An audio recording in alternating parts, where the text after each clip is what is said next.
দেখুন বন্ধুরা, আমি কিছুদিন আগে আমি এক বন্ধুর কাছ থেকে চারা অর্ডার করেছিলাম। তো তিনি চারা দেওয়ার পর কিছু চারার কিন্তু গ্রাফটিংগুলো খুলে যায়। এটা পালোরা গোল্ডের গ্রাফটিং ছিল, তো খুলে যায়। সেক্ষেত্রে আমি পুনরায় লাগানোর চেষ্টা করছি, জানি না হবে কি না। আমি চেষ্টা করছি, এই অবস্থায় ছেড়ে দিলে তো চলবে না। তো কিভাবে আমি গ্রাফটিংটা করছি একটু দেখুন। দুই দিকটা যেভাবে গ্রাফটিং করে সেভাবেই করব। দুই দিকটা কিন্তু একটু ছিলে নেব। এক চান্সেই ছিলবেন আপনারা, এইভাবে সমান করে ছিলে নেবেন এবং এটাতেও একটু সামান্য ছিলে নিন।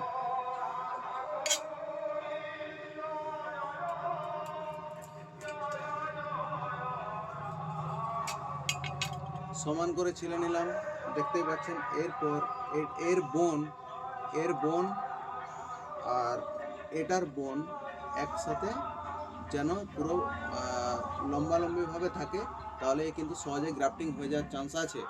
দেখা যাক এই চারাটাকে আমি বাঁচাতে পারি কিনা, এই গ্রাফটিংটা সফল হয় কিনা দেখা যাক। আপনারা এবার এরকম এই ধরনের টেপ দিয়ে চিটিয়ে দেবেন এইভাবে। স্টপ কর।